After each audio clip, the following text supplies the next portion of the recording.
Mesdames et messieurs, bonjour. Nous sommes très heureux de vous retrouver pour un nouveau numéro de l'autre journal. Et cette semaine, nous recevons pour vous le père Pierre-Marie Charnel Afognon. Il est l'un des porte-parole du mouvement des Forces Vives Espérance pour le Togo. Et cette plateforme citoyenne a organisé du 15 au 16 mars dernier un forum axé sur la convergence.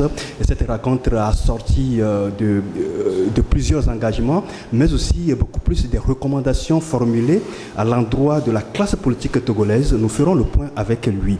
Et puis nous parlerons de l'actualité politique, mais beaucoup plus du côté de l'opposition avec la C14, la coalition des 14 politiques de l'opposition qui continue de se vider de sa substance. Et comme d'autres partis, le Parti des Togolais et l'ANC, l'Alliance nationale pour le changement, ont quitté la barque. Le PNP, le Parti national panafricain, lui, retourne dans les rues.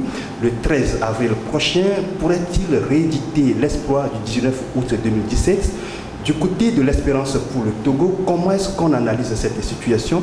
Nous parlerons de tous ces sujets avec le père Afognon. Isidore Kouamou, il est le rédacteur en chef du journal L'Alternative. C'est ensemble avec lui que nous poserons des questions sans concession au premier responsable du mouvement Espérance pour le Togo. Bienvenue, l'autre journal, c'est parti. Isidore, bonjour. Bonjour Claver, bonjour aux chers internautes. Mon père, bonjour. Bonjour à vous et à tous nos amis, frères et sœurs qui, grâce à la force des médias, arrivent à nous suivre. Oui, aujourd'hui, ça fait la deuxième fois que nous vous recevons sur ce plateau. Aujourd'hui, on va parler essentiellement du forum que vous avez organisé. C'était la semaine passée, la semaine du 15 au 16 mars dernier. Et aujourd'hui, quand on s'interroge sur ce forum, les gens ne trouvent pas l'opportunité de ces genres de rencontres. Dites-nous, quel est l'enjeu de ce forum-là? Je vous remercie. Ce forum voudrait, comme son nom l'a indiqué, être une rencontre citoyenne entre les différents acteurs de la vie sociale, politique, économique de notre pays.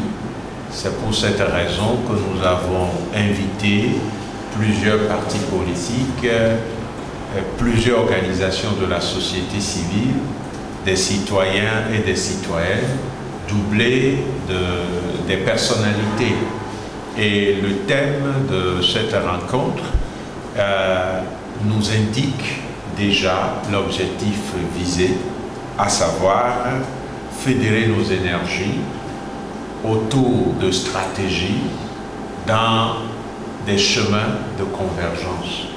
Nous avons constaté, et cela nous l'avons toujours dit, aucun acteur, aucun fils ou fille de notre pays ne peut prétendre tout seul trouver des solutions aux problèmes de l'heure.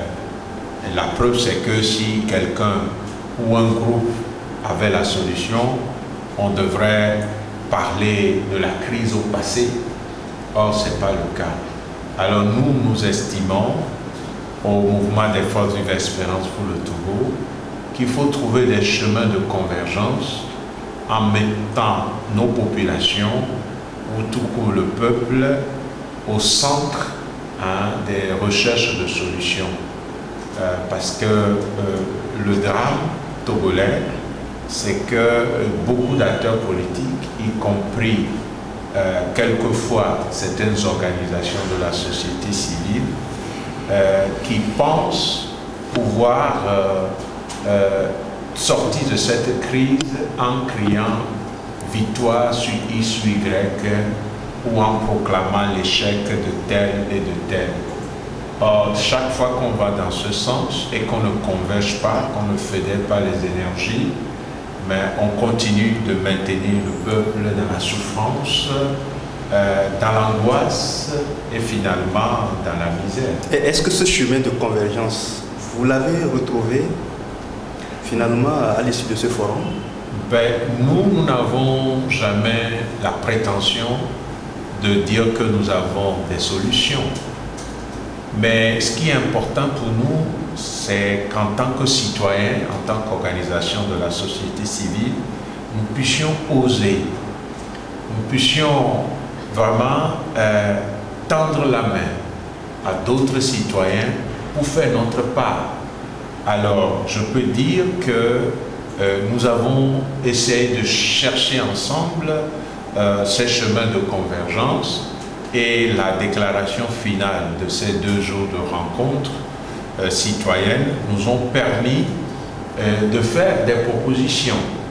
Et ces propositions sont à l'endroit de tous les acteurs de la vie sociale, politique et économique de notre pays, mais aussi envers tous les citoyens et citoyennes. Nous n'avons pas la prétention de dire que c'est la solution toute faite qui va être comme une baguette magique qui va donner la solution à tous nos problèmes. Mais nous estimons qu'il faut oser des chemins de convergence, il faut oser unir nos forces pour aller loin. Oui, nous allons revenir sur le contenu de cette déclaration finale qui prend en compte les engagements et les recommandations. Mais Isidore a une question pour vous. Oui, mon père, au cours de ce forum, nous avons remarqué, vous avez rassemblé et les acteurs politiques et les acteurs de la société civile dans une même salle, comme l'indique le thème de ce forum. Est-ce que dans cette convergence de chemin, convergence de vues, est-ce que vous voulez réunir ensemble les acteurs politiques et les sociétés civiles pour une même stratégie, ou bien qu'est-ce que vous voulez en les rassemblant tous? Je voudrais enlever des esprits 2 préjugés. Le tout premier, c'est de croire que le mouvement des Forces Vive Espérance pour le Togo veut prendre la tête d'une lutte et ainsi chercher une forme de leadership, de positionnement, de popularité, pour ne pas dire même de recherche de popularité qui frôle une forme de popularisme. Le second préjugé, c'est que nous n'avons aucune intention de créer un mouvement qui va mettre ensemble des acteurs politiques, des organisations de la société civile, des citoyens, avec un bureau, ou bien un bureau exécutif, ou bien, disons, une organisation à la tête et qui conduit tout ça selon l'image où on a la locomotive qui va tirer les wagons. Ces 2 préjugés, celles qui l'ont dans leur esprit peuvent déjà s'en dessaisir. Mais par contre, nous sommes convaincus que le problème togolais n'est pas simplement un problème politique. C'est tellement complexe et prend tous les secteurs de la vie des citoyens et citoyennes que nous sommes, au point où les politiques, entre eux, ne peuvent pas trouver tout seuls la solution. Je le redis, si les politiques de notre pays, ou les acteurs clés, à savoir le parti au pouvoir et les partis regroupés au sein de la C14, avaient la solution, on ne parlerait plus de crise. On n'aurait pas eu ce temps où on a fait appel aux autres pays de la sous-région, la CEDEAO, pour nous aider. Du coup, nous croyons fondamentalement que chaque citoyen doit apporter sa pierre à la reconstruction du Togo pour que nous ayons un Togo qui vise le bonheur de tous, c'est-à-dire le bien-être des Togolais dans leur majorité. Pour ça, il faut d'abord savoir quel Togo nous voulons. Parce que quand on observe certains acteurs de la vie sociopolitique, voire économique de notre pays, on se demande sérieusement s'ils ont clairement une vision pour le pays. Alors nous pensons qu'il faudrait que les différents acteurs puissent savoir quelle est la vision et qu'autour de cette vision, il y ait une façon, non pas de fusionner, mais de fédérer. Il y a une différence. Quand on fusionne, ça devient une entité unique. Quand on fédère, les entités sont là, mais dans leur façon d'interagir, ils sont en train d'avoir la même vision. Et donc, si nous ne fédérons pas autour d'une vision, nous risquons de disperser nos forces. Et voilà ce que nous sommes en train de viser. Et non un mouvement derrière quelqu'un, parce que déjà au Togo, on a trop suivi des personnes, et ça aussi c'est une source de malheur pour notre pays. Et mon père, je vous rappelle ce paragraphe de votre déclaration liminaire qui dit « Cependant, parce que nous savons que notre force est dans le nombre, nous, signataires de cette déclaration, lançons un appel aux associations et mouvements, aux organisations de la société civile et aux partis politiques, à la diaspora. Venez rejoindre le cadre proposé pour l'unité d'action indispensable et soutenez-nous dans nos réflexions, demandes, actions et engagements. » Quand on lit ça, vous tracez clairement les chemins de la convergence, mais ce n'est pas la première fois. Quand je préparais cette émission, je me suis amusé à discuter avec certains amis, ils disent que mais on en a tout vu. Il n'y a rien de nouveau sous le soleil togolais. Ils ont cité, il y a des preuves. Le CST est là, beaucoup d'organisations, beaucoup de plateformes citoyennes ont été créées, mais pour rien du tout. Mais pourquoi ce forum? Pourquoi encore appeler à la fédération encore des énergies? Nous croyons profondément au mouvement des forces de l'espérance pour le Togo que ne pas oser la construction d'un vivre ensemble heureux et harmonieux est une démission citoyenne. C'est-à-dire? Si on aime vraiment son pays, on cherche à temps et à contre-temps à viser le bien pour tout le monde. Du coup, on ne peut pas être découragé parce que sous le soleil togolais, il y a eu telle ou telle autre initiative. Je l'ai déjà dit, nous n'avons pas la prétention de dire que ce que nous proposons là, c'est ça qui est le Messie qui va sauver définitivement le Togo. Mais nous estimons que être là, bien assis dans nos salons, regardant nos télévisions, manipulant nos smartphones, mangeant et buvant, oubliant que plus de la moitié des Togolais n'ont pas à manger et n'ont pas assez à l'eau potable, et qui sont très nombreux, ceux qui sont malades dans ce pays et qui ne peuvent pas se soigner, et que les problèmes auxquels nous faisons face doivent nous interpeller tous. Si on est Togolais et on perd cette conscience, quelque part on renonce à sa nationalité togolaise. Voilà pourquoi nous osons, sans prétention d'arriver, mais nous savons que plus nous serons nombreux à converger nos forces, nos énergies, de façon fédérée, autour de stratégies assez claires pour tous.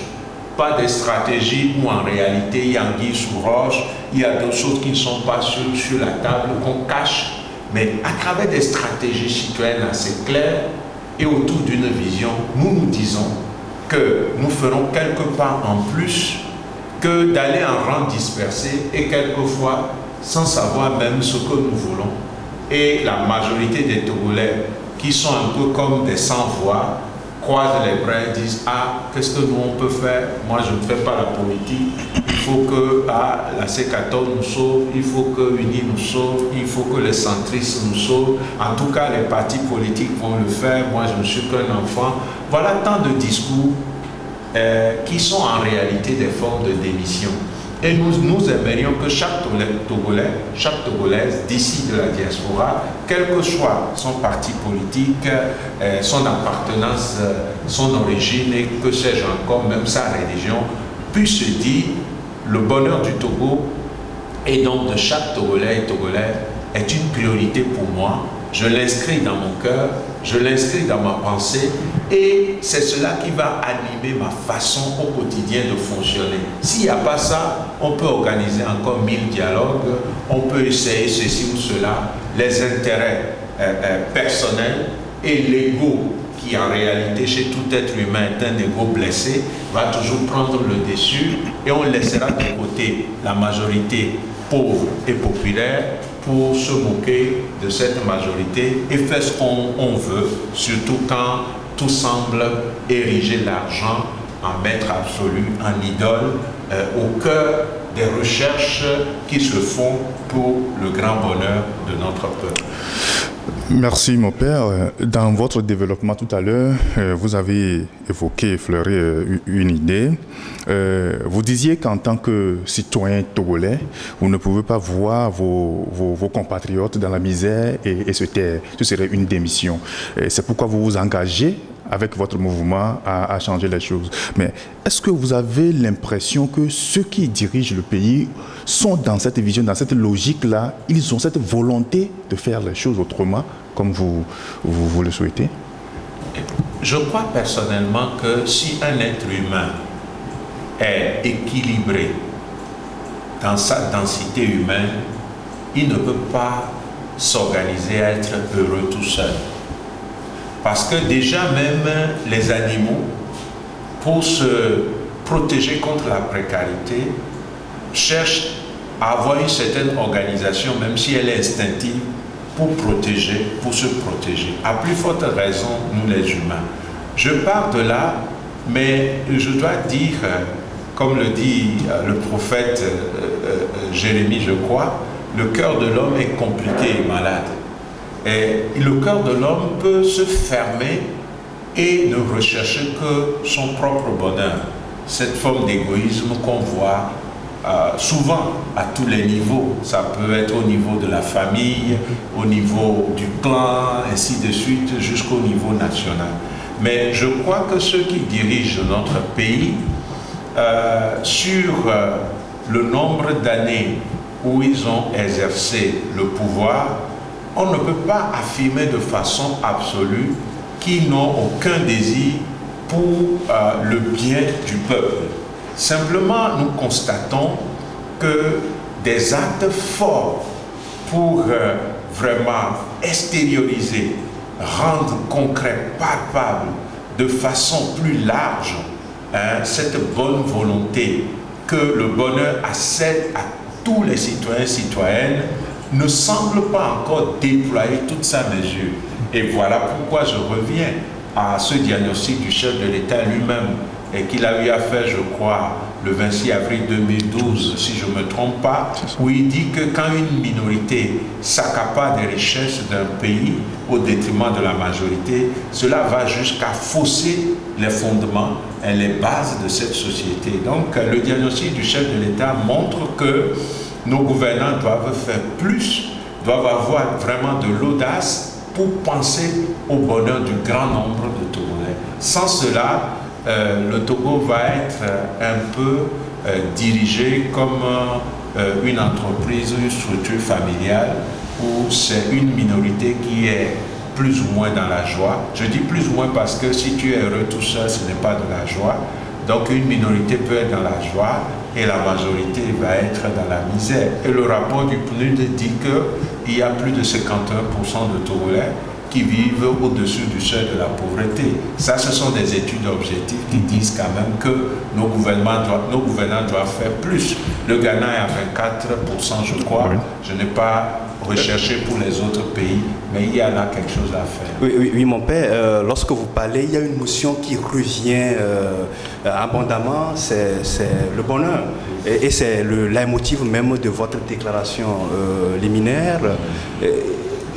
Sans faire un débat autour du concept de bonheur, mais est-ce que vous supposez que les Togolais ne sont pas tellement heureux? Est-ce que vous avez des indices qui vous font dire que les Togolais ne sont pas heureux? Merci beaucoup.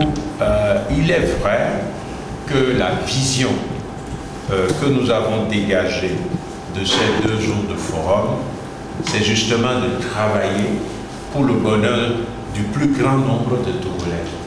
Nous savons que la notion du bonheur est difficile à définir et c'est même dangereux de vouloir faire le bonheur des autres. parce qu'on risque à nouveau de sombrer dans des formes d'absolutisme. On a vu comment est-ce que le communisme a voulu faire le bonheur de tout le monde, et finalement, les conséquences, c'est qu'on a créé beaucoup de malheur. Mais le bonheur dont nous parlons peut être saisi simplement comme ce bien-être, cette vie heureuse, débarrassée de la misère noire, de la souffrance au quotidien, où on ne sait pas où dormir, quoi manger, quelle eau potable boire, comment se soigner, comment se déplacer. Nous venons d'avoir des pluies. Au Togo, il n'y a pas de catastrophe naturelle pour le moment, à ma connaissance. Mais il y a eu 3 morts, il y a eu des maisons inondées, il y a eu des voies qu'on ne peut même plus utiliser. Donc, vous voyez, quand nous parlons du bonheur, c'est le minimum de conditions pour vivre dignement dans ce pays. Et votre question, c'est de savoir est-ce que les Togolais sont heureux ou non. C'est clair, c'est clair. Moi, je suis prêtre. Et oui, mon père, on va revenir sur cette question. Merci. Et aussi comment arriver à ce bonheur dont vous parlez. Nous reviendrons sur cette question à la deuxième partie de cette émission. Restez toujours avec nous et on se dit à tout à l'heure dans quelques secondes. Merci, je vous remercie également.